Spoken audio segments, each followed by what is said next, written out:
Junto con los romanos y los godos, los árabes también dejaron su huella aquí y le dieron el nombre con el que aún hoy es conocido, Guadix. Los reyes católicos lo reconquistaron definitivamente en 1489. A finales del siglo XVI comienzan a volver algunos moriscos que habían sido desterrados por Felipe II como consecuencia de la rebelión de las Alpujarras.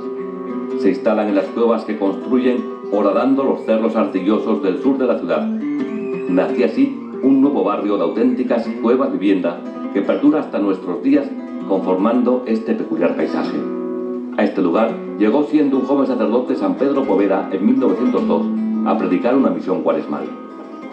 Aquí es donde San Pedro Poveda, pues hace 100 años, comienza la génesis del desarrollo de lo que va a ser la institución teresiana. Él mismo nos dice que la primera vocación la debe a la Virgen de Gracia. Esta cueva y la cueva pareja de la Santísima Virgen pues configuran un santuario singularmente curioso, porque son una memoria viva, se usan para lo mismo que el santo quería usarlas, para la catequesis, para la transmisión de la fe, por medio de una evangelización basada en la educación y en la cultura. Estas grandes intuiciones de Pedro Poveda a la hora de la formación del personal docente y a la hora de lo que es pues, el clima religioso y evangelizador de una comunidad educativa, no solo tienen vigencia, sino que serían perfectamente aplicables en un mundo como el nuestro y en una iglesia como la nuestra. A través de la iglesia parroquial se accede a la ermita cueva, donde desde el siglo XVII se venera a Nuestra Señora de Gracia, que junto con la Virgen de las Angustias, patrona de Guadix, son las dos advocaciones de la Madre de Dios más queridas por los occitanos. Entre la austera decoración de la ermita destaca el sagrario, es el mismo que colocó aquí San Pedro Poveda. Ante la mirada maternal de la Virgen con el niño, representada en este hermoso cuadro, el apóstol de las cuevas concibió un proyecto que sigue dando frutos, las Escuelas del Sagrado Corazón, destinadas a la promoción humana y social de los más desfavorecidos y actualmente encomendadas a la institución teresiana. Basta un paseo por las apacibles calles del casco antiguo de la ciudad para descubrir las huellas de su historia milenaria. Una historia que no sería comprensible sin su condición de sede episcopal, una de las más antiguas de España, que una arraigada tradición remonta hasta el siglo I, atribuyendo a San Torcuato, uno de los 7 varones apostólicos, su fundación. Son muchos siglos de presencia católica en este lugar, pero la iglesia en Guadix no solo vive de su pasado, sino que anclada firmemente en el presente mira al futuro con esperanza. Por eso el año pasado aprobó un ambicioso plan de evangelización que marcará la vida de la diócesis hasta el año 2016. En la actualidad la diócesis de Guadix abarca el territorio del norte de la provincia de Granada. Es una diócesis eminentemente rural de algo más de 100.000 habitantes. Pero la diócesis de Guadix no solo tiene pasado, sino que tiene presente y futuro.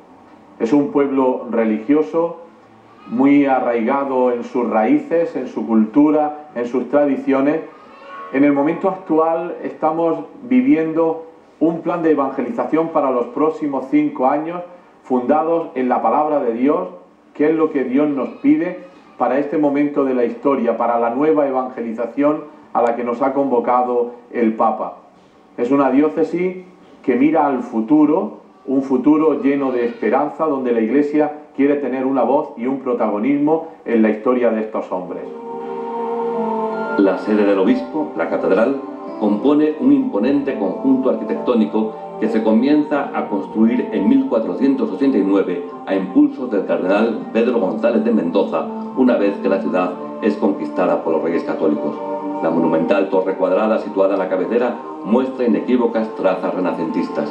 La linterna se remató ya en el siglo XX con una imagen del Sagrado Corazón que desde la altura bendice a toda la ciudad. La construcción se prolongó a lo largo de más de 3 siglos, acumulándose los distintos estilos artísticos en una asombrosa armonía.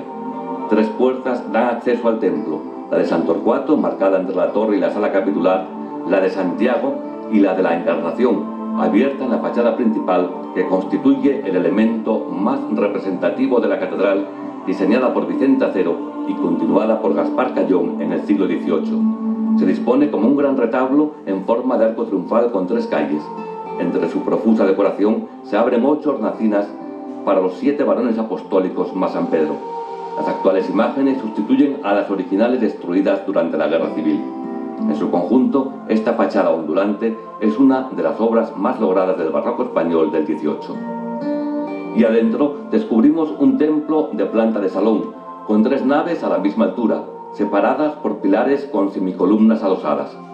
En los espacios entre los contrafuertes que sujetan el edificio se abren las capillas laterales. Sorprende en la entrada esta reproducción de la Piedad de Miguel Ángel, realizada mediante la técnica del sacado de puntos directamente del original y de autor desconocido. Como nuestra catedral es pues un conglomerado de muy diversas circunstancias, de muy diversos modos y de muy diversas modas en distintos siglos, al final se aprecia bien la distancia que hay entre el siglo XVI y el siglo XVIII, porque son los 2 grandes siglos de la edificación de la catedral. ¿Y qué nos ha pasado en el XVII? No nos ha pasado nada. Una crisis económica similar a la actual, de grandes repercusiones, que durando 100 años pues hace que las guerras, las epidemias, las sequías, los problemas pues eviten el que se siga construyendo, el que se termine, el que se complete este edificio, que presenta características muy del gótico y después pues muy del barroco.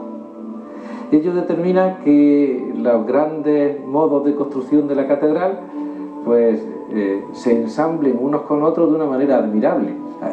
Destacaríamos muchísimos detalles, pero por ceñirnos a lo más importante, en la catedral de Guadix, la capilla mayor presenta la vida de la Virgen en una clave extraordinariamente contrarreformista, muy antiluterana, la biografía de María Santísima en 10 lienzos, 5 anteriores y otros 5 posteriores, que rodean y embellecen la capilla mayor, y junto a ella pues una admirable linterna que corona este templo y que le da luz, edificada pues muy al modo del barroco andaluz, con un enorme horror al vacío, de tal manera que la decoración es mucho más que exuberante.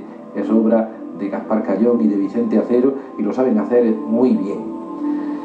El gran decorador de la catedral a mediados del siglo XVIII pues es Torcuato Ruiz del Peral, y a partir de ahí los ángeles lampadarios, la misma imaginería, la misma sillería del coro, pues resuman el barroquismo propio de los últimos tiempos, de las últimas manifestaciones de los grandes talleres de la Escuela de Granada.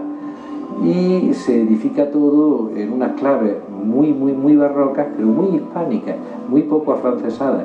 No aparece el rococó.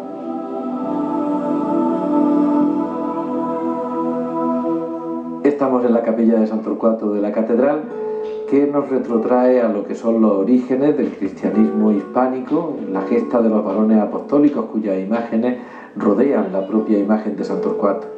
Vienen a manifestar pues la génesis de lo que va a ser el desarrollo del cristianismo primitivo en la península ibérica, y se albergan en una capilla pues realmente singular, prácticamente redonda, obra de Diego de Siloé en el siglo XVI, importada de la que ya había edificado como capilla Carraccioli en Nápoles.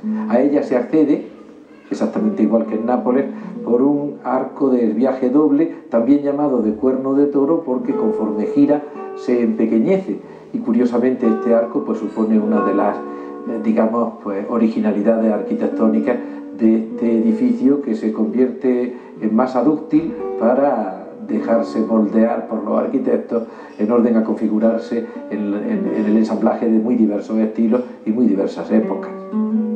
A los pies de Sierra Nevada, unidos en este mes de mayo a la Virgen de las Angustias, patrona de Guadix, celebramos este domingo la Eucaristía.